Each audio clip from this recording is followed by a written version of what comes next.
Salam dari ASN BTR Channel TV. Inilah rangkuman berita hari ini. Pegawai ASN dilanda kebingungan. Usai RUU ASN mengatur pensiun dini massal.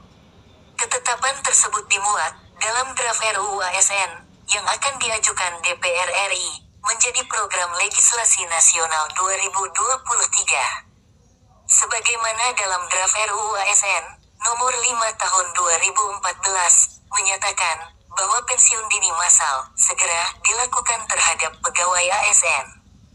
Lantas, bagaimana ketetapan tersebut berlaku? Sebelumnya perlu diketahui, dalam RUU ASN menyatakan pensiun dini massal merupakan tindakan untuk memberikan masa istirahat lebih cepat 5 tahun terhadap ASN yang sudah bekerja kepada pemerintah. Dihimpun dari berbagai sumber, pengertian pensiun berdasarkan pada UU Nomor 11 Tahun 1969 membahas pensiun pegawai. Menurut pengertiannya, merupakan bentuk jaminan hari tua yang diperuntukkan kepada ASN atas jasanya yang telah mengabdi untuk pemerintah. Selanjutnya, pada peraturan pemerintah Nomor 11 Tahun 2017 mengatur skema pengajuan pensiun dini lebih cepat 5 tahun 45/20. Sedangkan, mengacu pada ketetapan pemerintah, yang dipakai ialah skema pengajuan pensiun 50/20. Apabila seorang pegawai ASN hendak mengajukan pensiun dini, harus memenuhi syarat pengajuan pensiun. Minimal berusia 45 tahun, dengan masa kerja 20 tahun, di Peraturan Pemerintah Nomor 11 Tahun 2017. Perlu diketahui bahwa, mengajukan pensiun dini, di dalam PP Nomor 11 Tahun 2017, ialah upaya pegawai ASN, mengajukan pensiun lebih cepat daripada batas usia, yang sudah ditetapkan. Namun, implementasi pelaksanaan tersebut tidak mengacu pada PP Nomor 11 Tahun 1969. Pegawai ASN baru bisa mengajukan pensiun dengan skema 50/20. Batas usia harus 50 tahun dengan masa kerja 20 tahun di lingkup pemerintahan. Sulit bagi pegawai ASN maupun kementerian untuk merealisasikan pensiun dini. Namun RUU ASN yang masuk ke dalam Prolegnas 2023 oleh DPR RI mengatur pensiun dini massal bagi pegawai ASN. Menteri Pendayagunaan Aparatur Negara dan Reformasi Birokrasi atau Menpan RB, Aswar Anas menanggapi isu pensiun dini massal 2023. Menurutnya, pelaksanaan pensiun dini massal tersebut adalah upaya pemerintah dalam meningkatkan kesejahteraan ASN dan meningkatkan kualitasnya mulai tahun 2023. Sedang kita atur soal pendataan ASN selama 5 hingga 10 tahun terakhir. Prosesnya kita lakukan pendataan, jumlah pensiun, meninggal dunia, ASN mutasi, serta keluar dari ASN karena suatu alasan.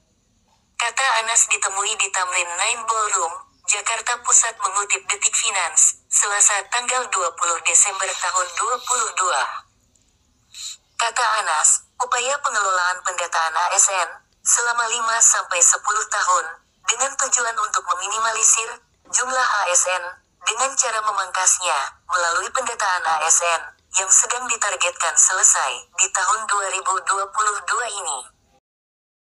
Anas juga tidak menyalahkan, dalam pengelolaan tersebut, pendataan ASN melakukan pemangkasan jumlah ASN.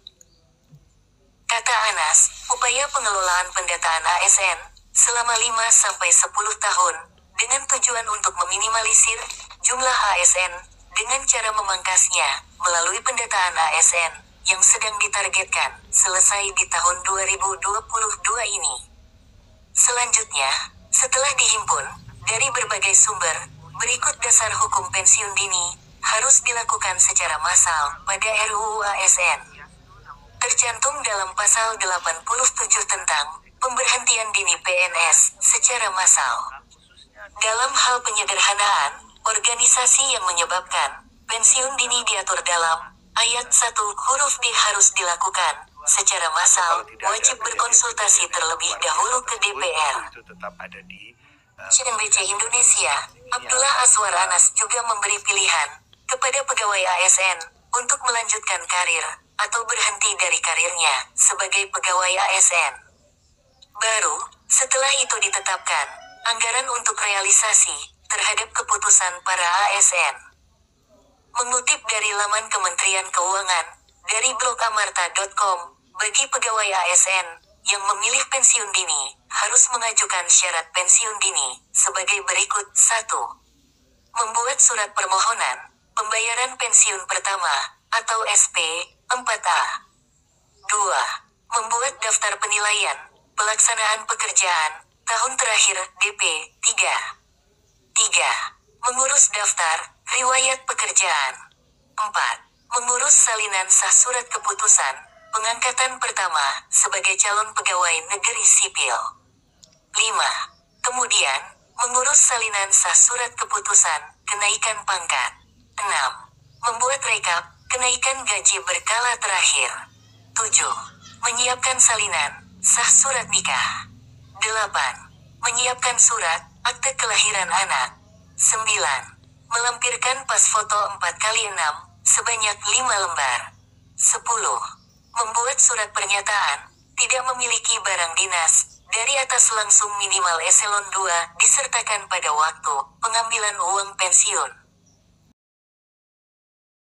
Demikianlah berita ASN BTR Channel TV. Untuk informasi berita hari ini yang telah disampaikan, semoga bermanfaat bagi kita semua. Dukung terus channel ini, dan jangan lupa di-subscribe agar lebih cepat mendapatkan informasi dan berita baru lainnya. Terima kasih.